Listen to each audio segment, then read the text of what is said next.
नमस्कार दोस्तों, स्वागत है आपका अपने यूट्यूब चैनल द वैदिक कॉलेज में। और आप पढ़ रहे हैं लूसेंट का एंशिएंट हिस्ट्री। और आज हम लोग देखने वाले हैं आर्कियोलॉजिकल सोर्सेस कौन कौन से हैं जिससे कि हमने अपनी हिस्ट्री को डेवलप किया है ना। तो आर्कियोलॉजिकल सोर्सेस देखने से पहले हम देखेंगे कि इंडियन आर्कियोलॉजी की डेवलपमेंट कैसे कैसे हुई।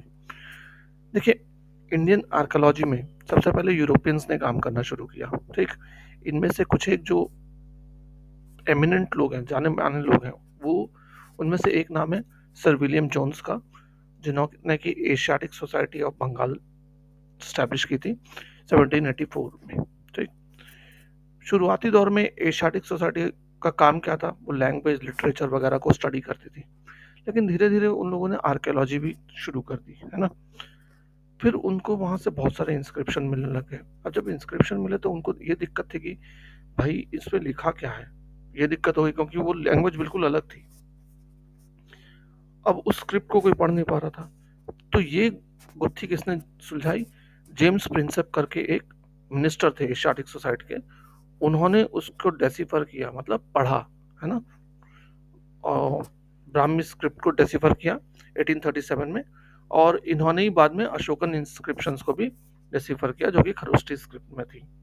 ठीक, अब देखो, दूसरा नाम आता है जॉर्ज टर्नर टर्नर का। ये सिलोन श्रीलंका सिविल सर्विस में थे। इन्होंने अपना रिसर्च वर्क फॉरवर्ड किया इंडियन आर्कोलॉजी के बारे में। और इन्होंने प्रियदर्शी जो नाम था, है ना, उसको आइडेंटिफाई किया कि ये प्रियदर्शी और कोई नहीं है बल्कि अशोक है, जो कि बुद्धिस्ट टेक्स्ट में मेंशन है हर जगह। ठीक, फिर ऐसे ही एक नाम आता है अलेक्जेंडर कनिंगम का, जो कि ब्रिटिश आर्मी इंजीनियर थे बंगाल में। और इन्होंने भी बहुत ज़्यादा मदद की जेम्स प्रिंसेप की। ठीक, और बाद में अलेक्जेंडर कनिंगम को अपॉइंट किया गया आर्कियोलॉजिकल सर्वे ऑफ इंडिया का, जो कि आर्कियोलॉजिकल सर्वे ऑफ इंडिया कब स्टैब्लिश हुई थी? 1861 में, है ना। और उस समय गवर्नर कौन था? लॉर्ड कैनिंग था, governor general, sorry. Alexander Cunningham को हम कहते हैं फादर ऑफ इंडियन आर्कियोलॉजी। देखो, ये सब छोटे छोटे क्वेश्चन आप सोच भी रहे होगे, यार ये क्या पढ़ा रहे हैं, बट ये सब क्वेश्चन कई बार आ चुके हैं। ठीक है, जैसे एशियाटिक सोसाइटी का से कौन था? विलियम जोन्स रिलेटेड थे, है ना। जेम्स प्रिंसप ने ढूंढी थी, डेसिफर की थी लैंग्वेज को। ठीक, फिर जॉर्ज टर्नर ने प्रियदर्शी नाम बताया था किसका है।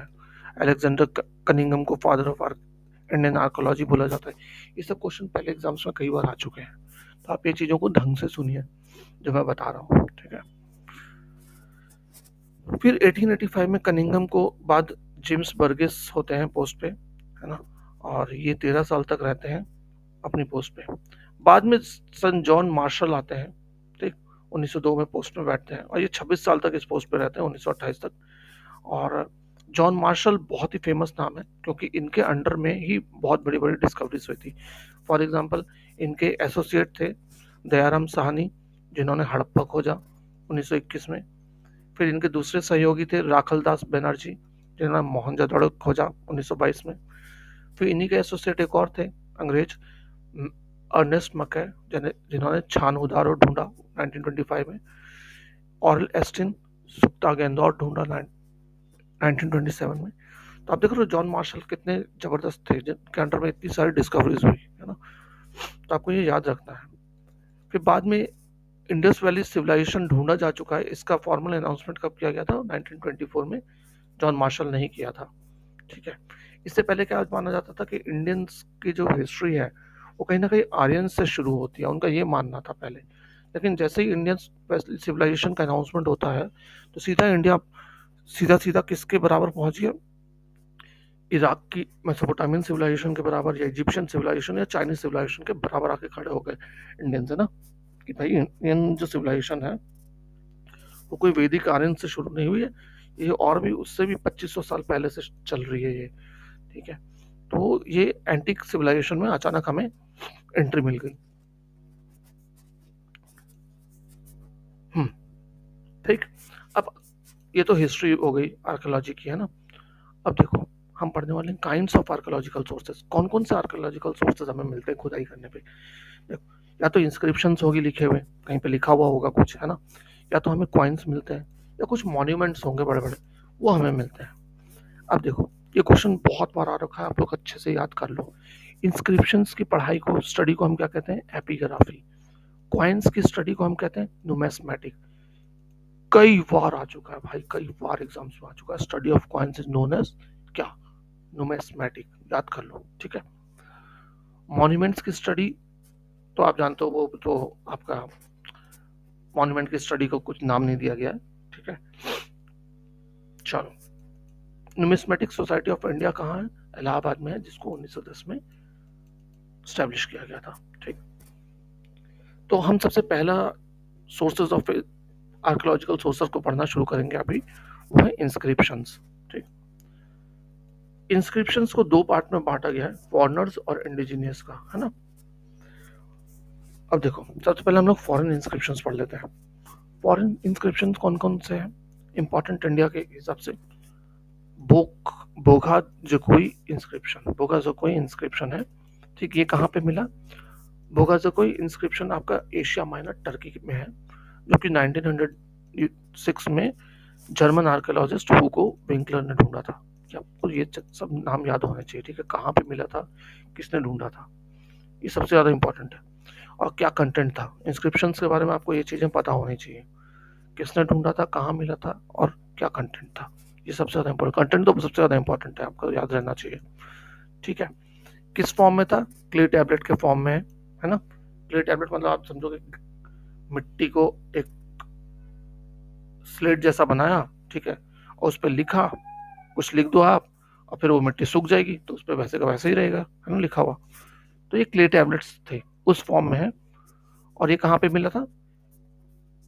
बोगा जकोई नाम की जगह पे, जो कि एंशियंट हिट्टीज एम्पायर की कैपिटल थी, ठीक। और इससे हमें पता चलता है उस डिस्क्रिप्शन से, उसमें ये डिस्क्रिप्शन किया गया है कि एक अकॉर्ड हुआ था बिटवीन हित्तानी एंड मितानी स्टेट्स, मतलब कोई आपका समझौता हुआ होगा हितानी मितानी स्टेट्स के बीच में, वो इस पे मेंशन है। लेकिन इसकी खासियत इंडिया से क्यों रिलेटेड है? क्योंकि उसमें 4 वैदिक गॉड्स के नाम मेंशन है, ये बहुत बड़ी बात है, ठीक है। इंद्र, मित्र, वरुण और नसात्य, ये 4 इंडियन गॉड्स के नाम है, जो कि इन चारों का नाम हमें ऋग्वेद में भी मिलता है, ठीक है। तो बुक्सकोई इंस्क्रिप्शन प्रूव करती है कि कहीं ना कहीं एशिया माइनर ही आर्यंस का होमलैंड था, ठीक है। और ये सेंट्रल एशियन थ्योरी जो आर्यंस की है, वो कंफर्म करती है बुक्सकोई इंस्क्रिप्शन, ठीक। और इस तरीके से हम कह सकते हैं कि जो आर्यंस थे वो कहीं ना कहीं सेंट्रल एशिया से इंडिया आए थे वाया ईरान, ठीक है। तो ये बहुत ही इंपॉर्टेंट एक बुक्सकोई इंस्क्रिप्शन है, ये आपको पूरे अच्छे से याद होनी चाहिए। देखो दोस्तों, अगर आप एग्जाम टाइम के आसपास दे रहे हो ना, देख रहे हो ये वीडियोस, तो कम से कम मैं आपको कहता हूँ 2 से 3 बार ये वीडियोस को सुन लेना, क्योंकि सुना हुआ ना दिमाग में बैठ जाती है चीजें, ठीक। तो आप 2-3 बार सुन लोगे तो आपको वो याद रहेगी कहीं ना कहीं, बैक ऑफ माइंड। दूसरा इंस्क्रिप्शन है बेहुस्तुन इंस्क्रिप्शन, ठीक, और नक्श ए रुस्तम इंस्क्रिप्शन। ये दोनों inscription Iranian Persian empire Darius one ने से रिलेटेड है, ठीक है। और ये कहाँ पे मिले हैं? बेहुस्तन और नक्श ए रुस्तम जगह का नाम है, ठीक। बेहुस्तन इंस्क्रिप्शन के हिसाब से डेरियस वन ने गदर को एनेक्स किया था, गदर मतलब गंधार, और शतागु मतलब सब सिंधु, इन दोनों जगहों को एनेक्स किया था। और उसने इसको अपने एम्पायर की 20th शत्राप बनाया था, मतलब 20वां प्रोविंस बनाया था। कहा जाता है कि ये एरिया इतना फर्टाइल था कि यहाँ से लगभग लगभग 360 talent gold dust as a revenue वहां जाता था। ये किसने लिखा ये चीज? हेरोडोटस ने लिखा था, ठीक। और दूसरा, नक्श रुस्तम इंस्क्रिप्शन के हिसाब से क्या पता चला हमें कि डेरियस वन ने हिंदू सिंधु वैलू को भी कैप्चर कर रखा था, ठीक। तो ये भी इंपॉर्टेंट हो गया, बेहुस्तन इंस्क्रिप्शन और नक्श रुस्तम इंस्क्रिप्शन भी। ईरानियन इंस्क्रिप्शन कौन सी भाषा में लिखा होगा? उन्हीं की भाषा में, उनकी भाषा पर्शियन लैंग्वेज थी। स्क्रिप्ट कौन सी थी उनकी? क्यूनिफॉर्म स्क्रिप्ट थी, ये याद रखना। बेहुस्तन इंस्क्रिप्शन किस फॉर्म में लिखा हुआ है? पर्शियन लैंग्वेज और क्यूनिफॉर्म स्क्रिप्ट। ये भी क्वेश्चन आते हैं, ये आपको याद रखना पड़ेगा इंस्क्रिप्शन के बारे में, ये कौन सी लैंग्वेज में लिखा हुआ है, कौन सी स्क्रिप्ट में लिखा हुआ है, ठीक है ना।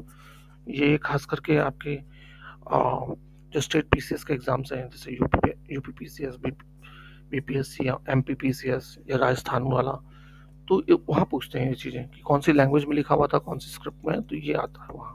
ठीक है। 1837 से पहले ईरानियन इंस्क्रिप्शंस को डिसिफर किसने किया था? यूनिफॉर्म स्क्रिप्ट को रॉलिंसन करके एक ईस्ट इंडियन कंपनी के ब्रिटिश ऑफिसर थे। ठीक। अब माना जाता है कि among the foreign inscription earliest, ठीक है। तो ये थे आपके कुछ एक बहुत ही इंपॉर्टेंट फॉरेन डिस्क्रिप्शंस इंस्क्रिप्शंस जो हमें मिले इंडिया के बारे में। अब आगे हम लोग पढ़ेंगे इंडिजिनियस इंस्क्रिप्शंस। ठीक है। तो फिलहाल इस वीडियो में इतना ही रहने देता हूँ मैं, वरना ज़्यादा लंबा हो जाएगा वीडियो। अगले वीडियो में हम देखेंगे इंडिजिनियस इंस्क्रिप्शन से। तो थैंक्स फॉर वॉचिंग। जय हिंद।